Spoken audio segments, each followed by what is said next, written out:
میں نے آج موضوع چنا ہے قرآن مجید کی تذکیر کے مضامین میں سے۔ پاکستان کا ذکر قرآن میں، یہ بات بہت سے لوگوں کو عجیب لگے گی۔ پاکستان کا ذکر قرآن میں آج سے 1400 برس پہلے۔ اس کے ضمن میں پہلے تو آیت سن لیجئے، آیت نمبر 10 ہے یہ سورہ انبیاء کی۔ لقد انزلنا الیکم کتابا فیہ ذکرکم افلا تعقلون، دیکھو ہم نے تمہاری طرف ایک کتاب نازل کر دی ہے جس میں تمہارا ذکر ہے تاکہ تم عقل سے کام کرو۔ اب یہاں اس آیت میں ذکر کے دونوں معنی ہو سکتے ہیں، ذکر ہمارے حالات کا بیان یا ذکر نصیحت، تمہارے حصے کی نصیحت۔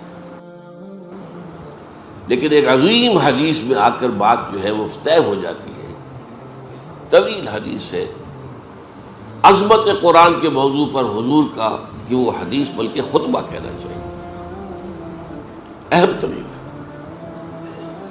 راوی کون ہے؟ حضرت علی رضی اللہ تعالی عنہ فرماتے ہیں کہ حضور نے فرمایا صلی اللہ علیہ وسلم، انہا ستکون فتنۃ، ان قریب ایک بہت بڑا فتنہ رونما ہوگا۔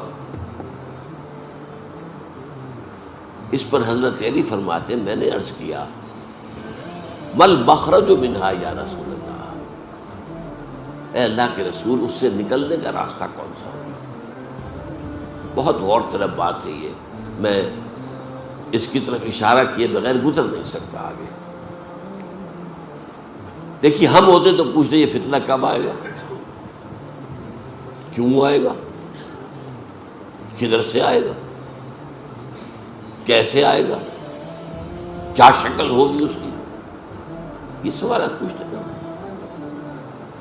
لیکن یہ تمام چیزیں معلوماتی ہیں، ان کا عملی کو فائدہ نہیں۔ ان ساری باتوں کا جواب مل جائے تبھی معلومات میں اضافہ ہو گیا۔ عمل کیا ہے، اس سے بچاؤ کا راستہ کون سا ہوگا، یہ ہے سوال۔ یہ ہے فرق صحابہ کرام میں اور ہمارے مابین۔ حضرت علی نے پوچھا، یہ نہیں کہا یہ کب آئے گا، کیوں آئے گا، کدھر سے آئے گا، کیسے آئے گا، کیا صورت ہوگی، مل مخرج منہا یا رسول اللہ۔ اس پر آپ کا جواب ہے، بہت طویل حدیث ہے یہ، میں صرف ابتدائی چند جملے اور آخری چند جملے سناؤں گا۔ کتاب اللہ، فتنوں سے بچاؤ کا راستہ اللہ کی کتاب ہے۔ فیہ ذکر ما بعدکم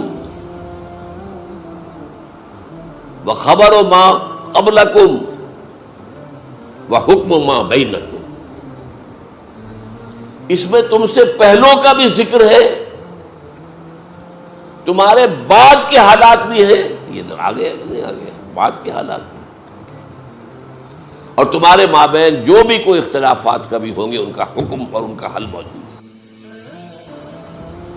پھر طویل حدیث ہے، طویل حدیث ہے، بڑے پیارے پیارے جملے ہیں۔ لا تنقضی عجائبہ ولا یخلق عن کثرت رد، لیکن میں آخری جملے سنا رہا ہوں صرف۔ من قال بہ صدقہ، جو شخص اس قرآن کی بنیاد میں کوئی بات کہے گا وہ سچ کہا اس نے۔ ومن حکم بہ عدل، اور جو اس قرآن کے ذریعے فیصلہ کرے گا اس نے عدل کیا۔ ومن عمل بہ اجر، اور جس نے اس پر عمل کیا اس کو اجر مل کر رہے گا۔ اور آخری ٹکڑا اہم ترین ہے، میرے لیے بہت بڑی بشارت ہے، بہت بڑی بشارت ہے، اور بھی جو میرے ساتھی اس تعلیم و تعلم قرآن میں لگ گئے ہیں ان کے لیے بڑی بشارت ہے۔ وَمَن دعا إِلَيْهِ فَقَدْ هُدِيَ إِلَىٰ صِرَاطٍ مُّسْتَقِيمٍ، جو اس قرآن کی طرف بلائے گا لوگوں کو اس کی ہدایت ہو گئی سیدھے راستے کی طرف، یعنی کسی اور کی ہدایت ہو نہ ہو، کسی کو فائدہ ہو نہ ہو۔ ابو جہل کو فائدہ نہیں ہوا، ابو لہب کو فائدہ نہیں ہوا، اس سے کوئی حرف حضور پر تو نہیں آتا صلی اللہ علیہ وسلم۔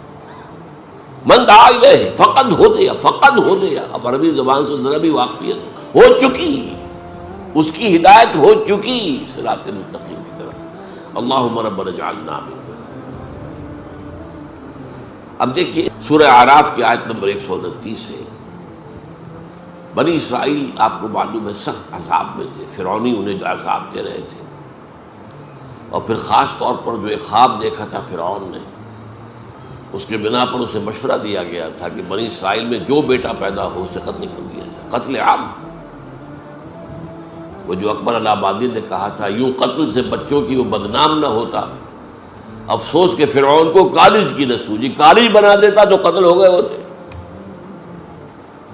یہ بھی تو قتل گاہیں ہیں، وہ قتل عام ہو رہا تھا۔ تو بنی اسرائیل نے کہا ہے موسیٰ، ہم پر تو آپ کے آنے سے پہلے بھی مصائب تھے اور آپ کے آنے کے بعد بھی، ہماری تقدیر میں تو کوئی فرق واقع نہیں ہوا۔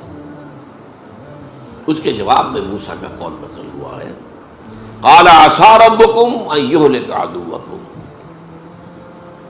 موسیٰ نے فرمایا علیہ السلام، قریب ہے کہ تمہارا رب تمہارے دشمن کو ہلاک کر دے، جیسے کہ کر دیا فرعون اور اس کا لاؤ لشکر غرق کر دیے۔ وَيَسْتَخْلِفَكُمْ فِي الْأَرْضِ، اور تمہیں خلافت دے زمین کی۔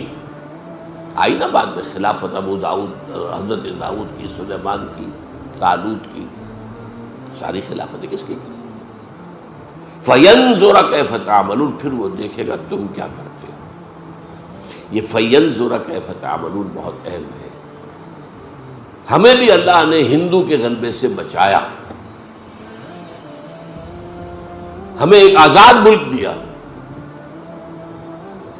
پھر دیکھیں گے تم کرتے کیا، تم اپنے وعدوں میں سچے نکلتے ہو یا جھوٹے، فریبی اور مکار نکلتے ہو یا وعدہ پورا کرنے والے نکلتے ہو۔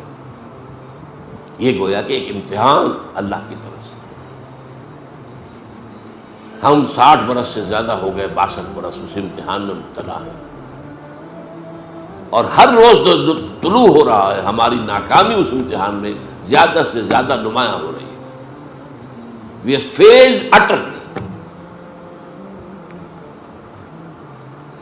یا ایھا الذین آمنوا استجیبوا للہ وللرسول لما دعاکم لما یحییکم اذا دعاکم لما یحییکم۔ اہل ایمان لبیک کہو اللہ اور اس کے رسول کی پکار پر،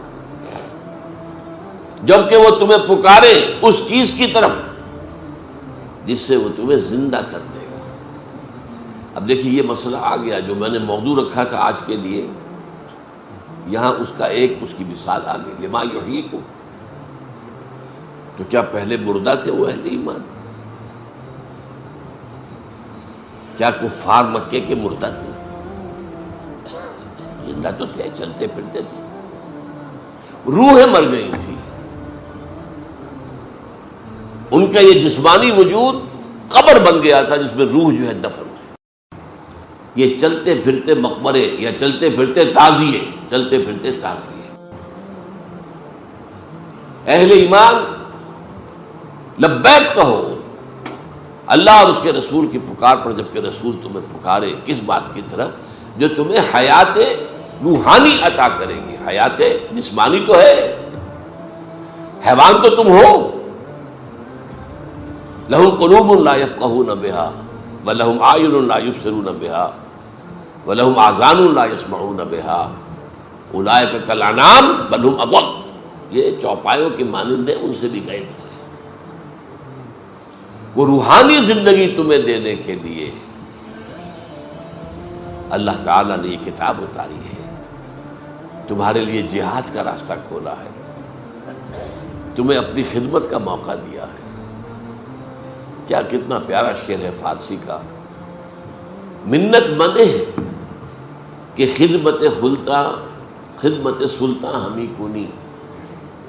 دیکھو کوئی احسان نہ دھرو کہ تم بادشاہ کی خدمت کر رہے ہو،